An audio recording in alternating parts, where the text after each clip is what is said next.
Hey, what's up, everybody? This is Tennessee's #1 Coldplay fan and ultimate music lover. So as you all know, I created a series of reasons why you should collect physical media. But today I'm going to be breaking down the three main forms of physical media: vinyl LPs, cassette tapes, and CDs or compact discs.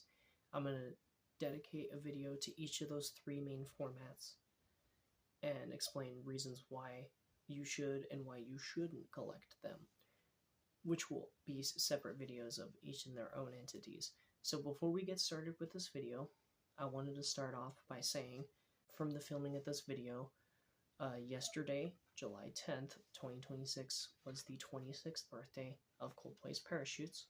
So I just want to send an appreciation and say thank you for releasing this amazing debut album, because this was the album that got me into Coldplay. And I also have the Yellow single here. This is one of my favorite songs they've ever done, and that's off the album. I also like Shiver, Spies, Sparks, We Never Change, Everything's Not Lost. The whole album has got some bangers on it. The whole thing is good. The whole thing's great. So, happy 26th birthday to Coldplay's Parachutes. With that said, in today's video, I'm going to be giving you 5 reasons that I've compiled together on why you should collect compact discs. Reason number 1 is the emotional attachment that comes with owning a piece of physical media. When you put in the money and the effort to own an album, you now have it forever, as long as the condition stays good and everything stays great. You own it forever. Nothing can be taken away from you because of licensing issues or like any issues with like audio, sound, or quality. You now own it forever. And something about listening to an album on a physical medium just hits different. When you listen to that same album, for example, Deftones' White Pony, on a streaming service where you only see the front cover, it's pretty lifeless. The frisson doesn't hit as hard. The climax of songs doesn't hit as hard. It's just there at your own disposal. But when you go and you buy that same album from the record store in person, and you just pick up that CD and you have it and you're looking at it, and then you go home and you open it and you take the booklet out and you see the pictures of the band like on the inside and the credits and the lyrics. Something about just going through all of this stuff is just brings a lot more memories to that album. Just brings a lot more of an emotional attachment when you're actually listening to it. So to have the overall experience of listening to music, not just as background noise, but like to actually listen to it and hear it, is like so much greater when you have it and you own it on a physical medium. And that leads to point number 2, which is the affordability. Now, CDs are fairly cheap. Even brand new CDs at Walmart range from $5 to $7, maybe upwards of $15 depending on what album it is, or if it's like a special deluxe edition. But CDs are fairly cheap. Compared to vinyl LPs and cassette tapes, they're fairly cheap. Deftones' White Pony is a great example. I bought this CD for about $10.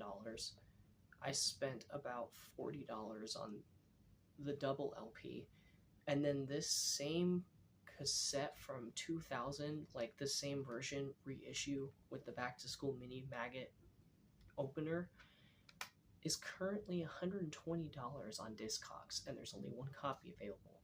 And then all the copies I've seen on eBay run upwards of like $250. So some of those cassettes from the late 90s and early 2000s are just expensive. So I've been digging CDs because that same album from that same year on CD, $5 to $10. So I just rather would save my money for now anyway, until I know that I really appreciate the album. If you want to start a huge CD collection and start really getting into physical media, then CDs are your best first route to take because they're fairly cheap. Some cassettes run cheaper than their CD counterparts, but most cassettes nowadays are upwards of $5 to $10 more expensive than their CD counterparts, so just get the CD. Its affordability is much greater. Reason number 3, the specifications for CD and the sound quality reproduction are perfect for human hearing. Bit depth determines the dynamic range of the recording, the difference between the quietest and the loudest parts of an album. 16-bit is that middle ground.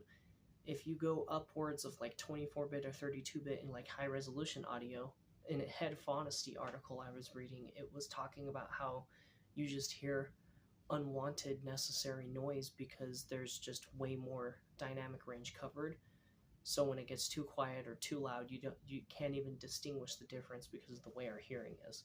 Now, if you go too low, if you go to like 8-bit or 4-bit, then the dynamic range is not that good. The climaxes are just as loud as the quiet parts, and that's not what you want. You basically want like a volume knob as far as the dynamic range is concerned, and that's why 16-bit is so perfect, because it's the middle ground between like super duper high fidelity audio and then like cheap audio. Now for 16-bit, you can store 69,053 bits on a CD. Now the sampling rate, 44.1 kilohertz for stereo, which comes out to being 22.05 kilohertz per channel per second, is the sampling rate for CDs, because it reproduces everything from 20 hertz to 22.05 kilohertz very accurately, because the frequency is doubled. You have to double the frequency when reproducing digital audio to reproduce the frequencies for human hearing accurately. But we go just a little bit above double so we can get some enhancements, which is pretty nice. What's so cool about that is you can get on streaming and you can get that same quality audio on like streaming platforms, at least nowadays, but it's only as good as your internet connection.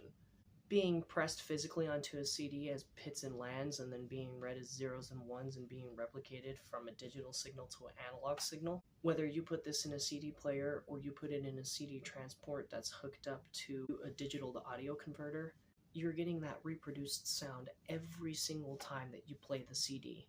Every time you play it, you're getting the same thing. As long as nothing's scratched or nothing, the player's fine.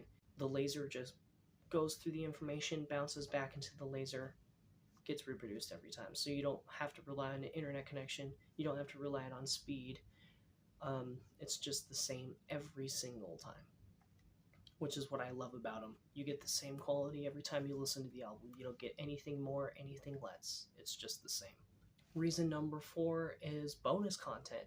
Now, obviously, when you stream an album, most of the time you only get the front cover. You only see the front cover of an album. That's boring. Who wants to see the front cover of an album? No. People want to experience, like with Tool's Lateralis, for example, they want to experience taking that slip cover off, pulling the booklet out, going through all the different like layers of this picture. You know what I'm saying? People want to experience this. And some people want to experience with some albums that have lyrics, opening up the booklet and reading the lyrics. Because some albums don't even give you lyrics on streaming platforms. And then some physical forms of albums don't give you lyrics either, like this one.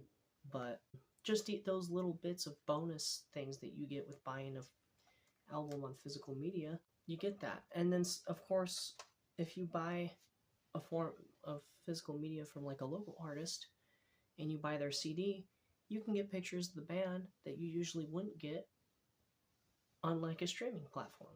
So not only are you supporting the artist and giving them more money buying the album directly, but you're also getting stuff from them that they wouldn't put on like Spotify or Apple Music. And another reason why CDs are so cool for bonus content is because you get hidden tracks on every album that contained a hidden track. You get that hidden track. For example, Deftones' Around the Fur is the only album that I found where the digital version also has hidden tracks, like so far. Like after the song MX, you get that like 14 and a half minutes of silence before you hear the 23-second phone recording, and then another 12 minutes and 20 seconds of silence before the hidden song. The hidden tracks are something to experience. And on Filter's title of record, you get 13 minutes of silence after Miss Blue before you hear 76 seconds of nonsense at the end, which is worth it, by the way. But no, you get the benefit of having hidden tracks. You don't get many albums on cassette tape or vinyl LP that have hidden tracks, and if they are hidden tracks, they usually come right after the last song because they need to save up space on the record. Reason number 5 is the archivability. CDs are very easy to archive. Now, if you've archived vinyl LPs and cassette tapes, the best way to archive them is 1-to-1, and then you have to get all the specifications correct. You have to make sure all your equipment is clean. You basically got to watch over it like a hawk and make sure that nothing is wrong for 45 to 50 minutes or 70 minutes of your life. You just got to watch over it and make sure nothing screws up. And it's annoying, to be honest with you, because I want some of these albums that I have on LP and cassette in digital form, but it just gets hard to manage. Meanwhile, you download Exact Audio Copy, which is like a third-party CD Ripper application that gives you all the metadata for the tracks. You just do that. You take a CD, for example, the Marshall Mathers LP or the Eminem Show by Eminem. You just put that CD in your disk drive. All the metadata comes up. Even the album cover shows up. You just select what WAV file form you want it, whether it's WAV, FLAC, Apple lossless audio coding, advanced audio coding, or MP3, and then you rip it to a folder on a USB drive or your computer, and you just rip the CD. And in like 5 minutes, you get uncompressed audio, and every track is replicated the same. Archiving your entire CD collection, if it's 100 plus discs, only takes a day, instead of those same 100 plus albums taking 2 or 3 weeks trying to archive the best quality off of cassette tapes or LPs. And then just another quick reason that I'll add on to these 5 reasons. Unless you have 2-disc albums, like if you have an album that's over 80 minutes, then it needs to be put on 2 discs because a single CD can hold up to 79 minutes of uncompressed audio without problems. So the industry standard is like once you go above 79 minutes, you have to split it up in 2 discs. But for most albums, as long as they're 79 minutes or under, you get to hear the whole album on 1 disc, uninterrupted, and you get to hear everything exactly the way that it was intended to be, as long as you get original pressings. Now, some reissues of albums, they do stink, because they have edited versions of songs that aren't the original, and then they have transitions that go quicker or slower from the original. This is why I will steer away from reissues, but that comes later in another video.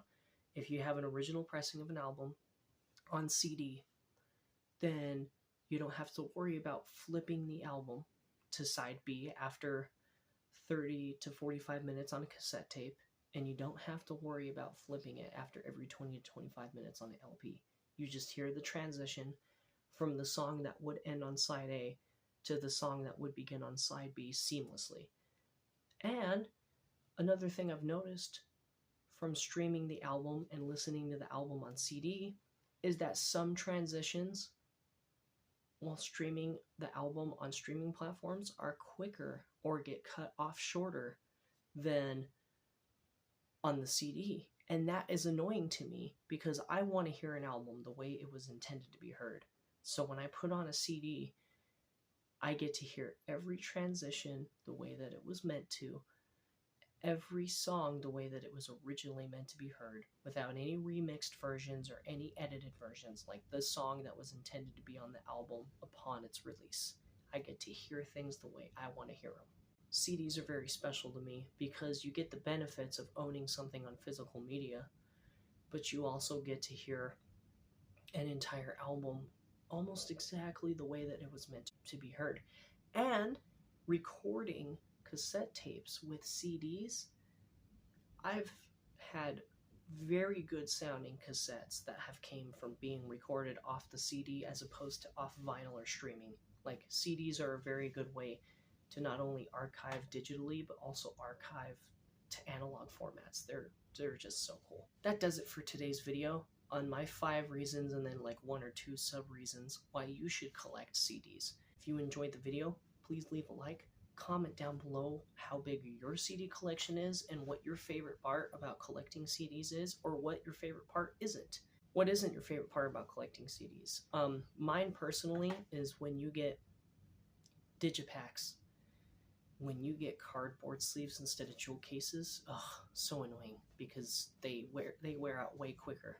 And then of course, scratch CDs. They're just a pain in the butt.